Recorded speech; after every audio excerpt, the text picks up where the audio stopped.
Good morning mga kabads. Magandang umaga po sa inyo lahat. Luzon, Visayas, and Mindanao. Mga minamahal ko mga OFW. Magandang umaga po. Isa naman mapagpalang araw po. Araw po ngayon ng dumana yung aeroplano. Araw po ngayon ng Thursday. Pizza. Ano ba ngayon? Pizza 28. Una-una, maraming salamat dyan kay Idol, my alter ego. Igalaw shout out, Idol. Kay Ma'am Love Brasiros, mega love shout out. Kay Pauline in Vlog, Ate Ruby, mega love shout out. Sa inyo lahat, sa lahat po na sumusuporta, pumapasok kay Kuya Buds, mga silent live. Mga kabads, wala pa, hindi pa tayo nakagala. Bakit kamo? Kasi ngayon po malapit na ang bagong taon, so busy tayo sa pamilya natin kung ano-anong ating gagawin sa bahay. So ngayon baka January na tayo gagala dito muna sa kung ano dito sa bahay na mga paghahanda natin para sa pagsalubong ng bagong taon po mga kabads. Yung po muna. So sa akin mga viewers, ayan lang po ng mga upload ni Kuya Buds dito sa mga sa bahay, sa akin mga routine, kung ano ang gagawin kasi si Kuya Buds katatapos lang sa duty.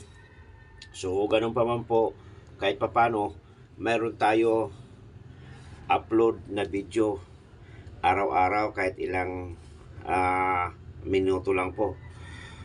So Kuya Buds, may love shout out ng KSE sa lahat po na mapasok sa kay Kuya Buds, mga lives, silent live, sa mga silent viewer, sa mga subscriber, 7,400 plus na si Kuya Buds. Maraming salamat po sa walang sawang suporta po ninyo kay Kuya Buds Vlog kahit papano.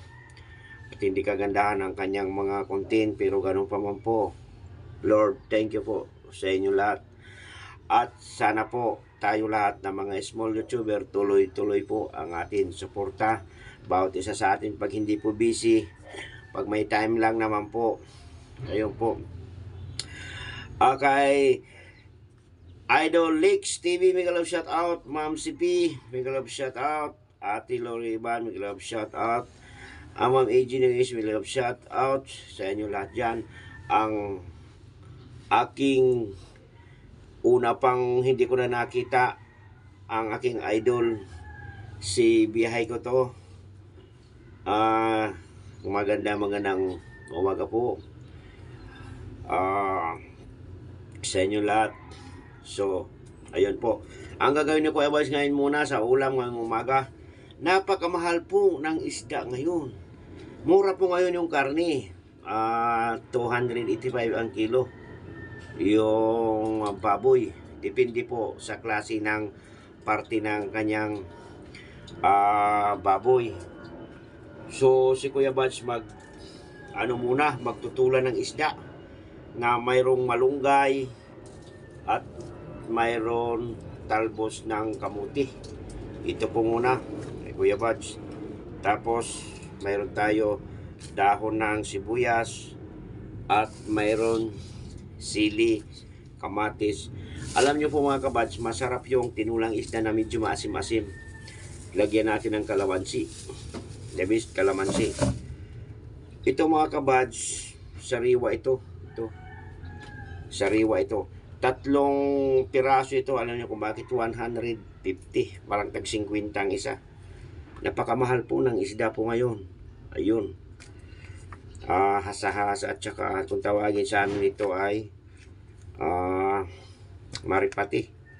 So 3 ito mga kabads na sasabawan ni Kuya Buds. Ulam lang ito ngayong umaga pag may matira ngayong tanghali.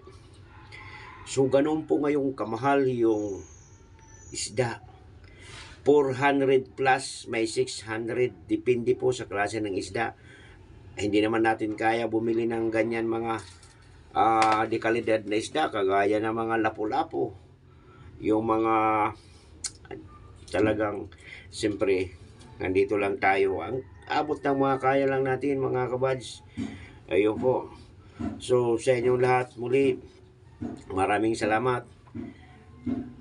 Mega love shoutout sa inyo lahat. At please, subscribe and share kay Kuya Buds. Pakipindot na notification bell para updated kayo sa mga paisa-isang upload ni Kuya Buds. Magandang umaga po sa inyo lahat. Sir Idol, my alter ego, maraming salamat po. Ma'am Love Brasiros sa support. Maraming salamat po sa inyo lahat. Maria Ansay Vlog, yung aking idol, at Tirobi, Ma'am CP, sa lahat po, hindi ko na isa-isahin, sa dami po ninyo. Siyempre marami tayong ginagawa, pero ganun pa man, pag nasa screen, hindi na tayo makakalimutan yun. Maraming salamat po. Hanggang dito na lamang po, Kuya Buds.